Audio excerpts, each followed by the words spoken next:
Welcome everyone to Spark Animation 2023 and this entry into our Meet the Filmmakers series. My name is Marina Antunes, Festival Director for Spark Animation, and I'm very excited to have with us today Alicia Massez, one of the 5 co-directors of On the Eighth Day, which was awarded a special mention technical achievement at this year's Spark Animation Festival. Alicia, thank you so much for joining me. Yeah, thank you for having me, because I'm the only one who could make it today, but I'm representing the team. That's wonderful. So, I mean, I wanted to ask you a little bit about first of all, the concept for the film, because it's very interesting. There's a lot going on. It has a very powerful message. How did you and the team come up with the idea for the project to begin with? Well, this idea was to talk about the climate crisis, but in a way that's a bit different from what we usually see, because we wanted to put the emphasis on the link that exists between the living creatures. And so we had this idea of like a pearl necklace or a pearl bracelet where if it breaks and one pearl falls, then all of the other pearls are going to fall with it. And so we kept going with this idea of the threads and the fabrics, and they turned to this whole imagery that we created in the movie. And there's also one reference that we have about this, which was a campaign for WWF, where all the animals were just created with some lines of threads. And I think it's called Threads We Are All Connected. So it's really the idea of the movie. So once you have the concept, can you start to talk a little bit about the design of the film? Because one of the things that was noted by the jury after the film screened and during the deliberations was just how tactile it looks. Like in parts, it doesn't even look like it's CG generated. Everybody was like, is this all computer generated? Is there some stop motion here? Can you talk a little bit about coming up with the look of the film? Yes, so as I mentioned, we wanted to keep going with this fabric, and like everything is knitted or in a wool and cotton idea. So we went into that direction, and we wanted it to have like a real feeling, like something that was close to stop motion and that could feel a bit more natural and true than what CG may look like sometimes, because we really wanted that feeling of something that was like tangible. So we kept the modeling designs pretty simple, and we tried to make them all coherent with how a real animal plushie would be made. And we really put the emphasis on the texturing and shading, of course.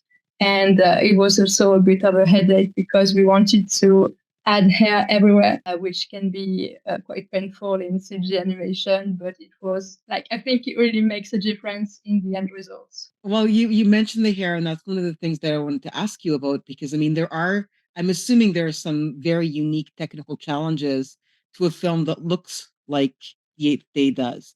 Because I mean, it, like you say, it does feel almost real.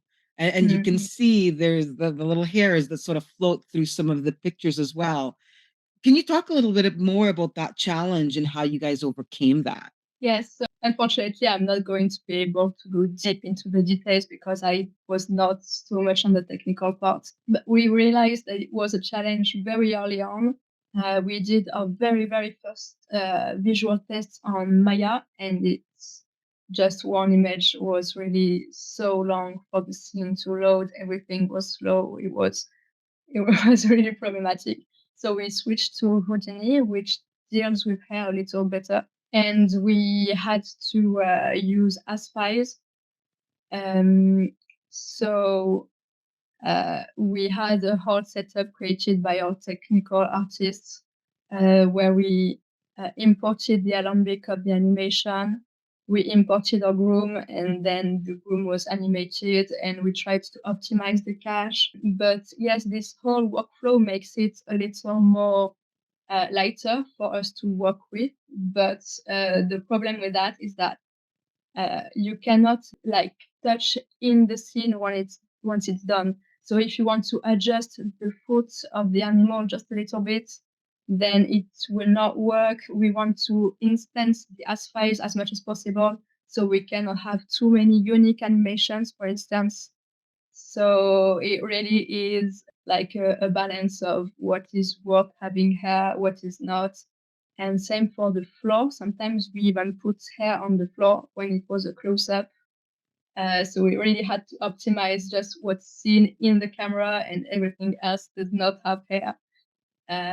It's really a shot per shot work we had to do. And it sounds like that required a lot more pre-production work as well, and pre-planning before you even started doing any rendering. Yes, well, I would say that we did our first rendering tests pretty early in the year without any hair, and it kind of let us judge like how needed it really was, like how much we really needed to add hair or not. And we also developed a pipeline at the same time, so there was a bit there was a period of time that was a bit frustrating, where we were working and we are thinking, is this going to fit the pipeline that we are developing, or are we going to have to do it all over again? In the end, it worked out, but there was a lot of redoing the scenes, like renderings that we had done before. We just spent weeks just redoing the exports and re-importing the new files. At any point, did the team think that you weren't going to get this done in time? Yes, I would say. But like, we knew that we were going to have to sacrifice some things. And we did, because you always do, I think, when you work on a film. But no, we got all of it done. We thought that we would have to cut some scenes, but we did not. So that's nice. But yes, like for instance, we wanted to have even more life, more bugs flying everywhere. And so we also wanted the plants to move like as if there was wind and things like that we did not have time to implement. But the main thing is here. Yeah. Can you talk a little bit about any surprise accidents that might have happened during production that you thought weren't going to work out and in the end turned out to be maybe a blessing in disguise or a bit of a surprise? Was there anything like that? Just off the top of my mind, I don't really have any example. There might be, honestly. No, I'm sorry. I don't have anything like that. Yeah, no worries, no worries. Now, you guys, how long did it take you guys to do the film? Did you have the full year? So actually, we worked on it for 2 years, but the first year we selected the project, we made the tiers, and it was more the storyboarding for the first few months. And we also had other class on the side. And by the end of the first year, we just had our very first rendering results and most of the modeling.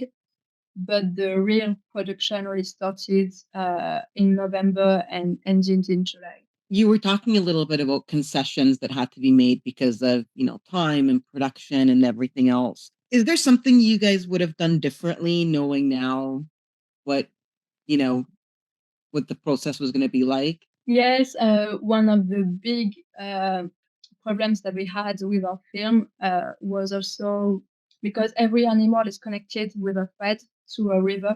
It was this river setup which was very, very heavy. And how can I say? If we had known, we maybe would have oriented the camera a bit differently sometimes, so we don't have to see the thread.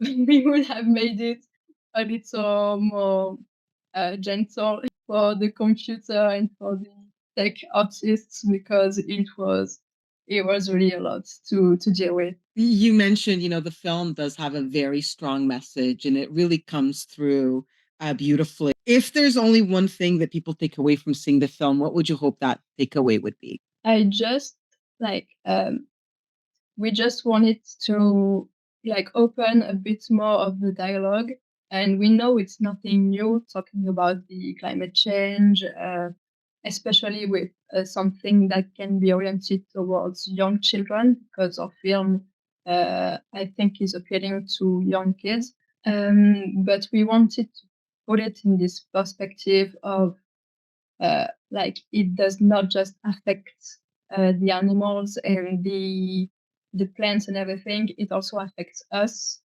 And also it was something when we talked about sacrifices earlier, also in the scenario itself, we had to sacrifice some things because in the end it's just 8 minutes long and you cannot say everything and you have to be straight to the point.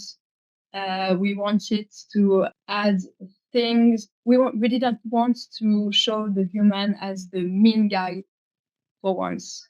We wanted to show that the human was also a victim, and so we just wanted to open this dialogue. And I think that you guys made a really beautiful decision, because one of the things that plays so well in the film, I watched it again just before we talked, is how there is no real blame here. It isn't like you mentioned you wish you would have been gentler to the computers, but I think that the film is really a beautiful sort of like exploration of how we're all interconnected, and the fact that it does appeal to young children, but it doesn't really place blame. It sort of connects all of us in this universal fabric. Is such a beautiful, beautiful message. So congratulations to you and the team for, managing to capture such an important piece of information in such a beautiful, beautiful way that's so accessible. So accessible. Thank And you. it's beautiful. And it's so beautiful. And like you talk a little bit about, the building of the pipeline, and I know you can't speak too much into the technical side of things, but I mean, what other tools beyond Houdini did you guys use for the film? Like for instance, for the texturing, we used a lot of substance, so we create a few fabric patterns that we could reuse a bit everywhere on our assets. And then we used these substance designers into Substance Painter and added effects to make the fabric look used or dirty and things like that. And so for the modeling part, it was just Maya, and pretty much everything else was made in Houdini: the shading, lighting, compositing in Nuke, Okay. and the special effects in Houdini. That's wonderful. Well, congratulations on the project. Please extend our congratulations to the entire team. Yes, I will. It's a beautiful film. It's a great project. It's been really lovely speaking with you. Before I leave you, what are you guys all up to now? So we just graduated in July. Some of us are still trying to find our first job. I have a few clues, but I'm not sure yet where I'm going to go.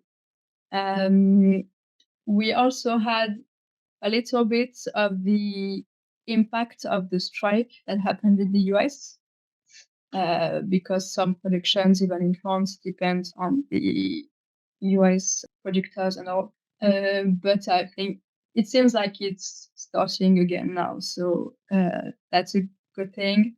I know that someone in our team is hired to do some rigging at ZAG. I don't know if you know all the things. Yes.